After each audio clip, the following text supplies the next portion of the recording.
పాక్ చేతిలో బందీగా ఉన్నా కూడా బీఎస్ఎఫ్ జవాన్ పూర్ణం కుమార్ షా పరాక్రమాన్ని ప్రదర్శించాడు.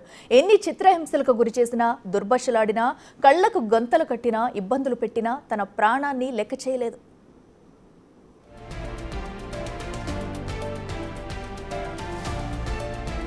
పహల్గామ్ ఉగ్రదాడి తర్వాత భారత్ పాక్ మధ్య తీవ్ర ఉద్రిక్తత పరిస్థితులు ఏర్పడ్డాయి. ఇరు దేశాల మధ్య యుద్ధ వాతావరణం ఏర్పడింది.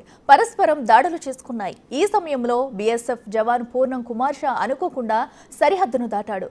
పాక్ భూభాగంలోకి వెళ్లడంతో అతన్ని పాక్ రేంజర్లు అదుపులోకి తీసుకున్నారు. ఈ సమయంలో పూర్ణం కుమార్ షాను విడిపించేందుకు భారత సైన్యం తీవ్రంగా ప్రయత్నించినా పాక్ పట్టనట్లు ఉండిపోయింది.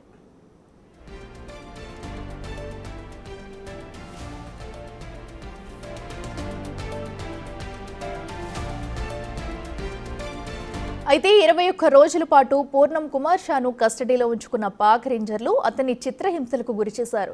నిద్ర లేకుండా చేశారు. మాటలతో దుర్భాషలాడారు. ఆయనకు కనీసం పళ్లు తోముకోవడానికి కూడా అనుమతి ఇవ్వకుండా నానా ఇబ్బందులు పెట్టారు పాక్ ఆర్మీ అధికారులు. నిర్బంధంలో ఉన్న సమయంలో షా కళ్లకు గంతలు కట్టిన పాక్ ఆర్మీ అతన్ని 3 గుర్తు తెలియని ప్రదేశాలకు తీసుకెళ్లినట్లు తెలిపారు. ఓ ప్రదేశాన్ని అతని ఎయిర్ బేస్ కు అంచనా వేశాడు. అక్కడ విమానాల శబ్దాలు వినిపించాయన్నారు.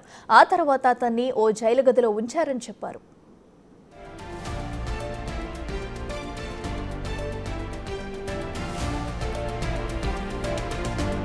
మరోవైపు భారత ఆర్మీకి సంబంధించిన వివరాలు ఇవ్వాలని పూర్ణం కుమార్ షాపై పాక్ ఆర్మీ అధికారులు తీవ్ర ఒత్తిడి చేశారు. సాధారణ దుస్తులు ధరించిన పాక్ సైనిక అధికారులు సరిహద్దు వెంబడి బీఎస్ఎఫ్ మోహరింపుల గురించి షాను ప్రశ్నించారు. అలాగే అంతర్జాతీయ సరిహద్దు దగ్గర నియమించబడిన సీనియర్ అధికారుల గురించి వివరాలు ఇవ్వాలని చిత్రహింసలు పెట్టారు.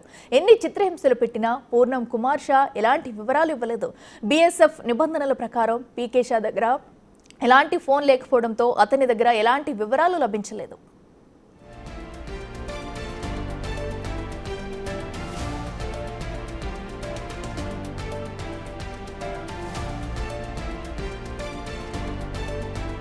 ఏప్రిల్ 23న పాక్ రేంజర్లు పూర్ణం కుమార్ షాను అదుపులోకి తీసుకున్నారు. 21 రోజుల పాటు పాక్ కస్టడీలో ఉన్న బీఎస్ఎఫ్ జవాన్ను ఎట్టకేలకు పాక్ రేంజర్లు మే 14ను విడిచిపెట్టారు. నిన్న ఉదయం 10:30 బీఎస్ఎఫ్ జవాన్ను భారత్కు అప్పగించారు. పంజాబ్ అమృత్సర్లోని అటారీ బోర్డర్లో ఆయనను విడిచిపెట్టారు. జవాన్ అప్పగింత ప్రక్రియ శాంతియుతంగా ప్రోటోకాల్స్ ప్రకారం జరిగిందని బీఎస్ఎఫ్ ప్రకటించింది.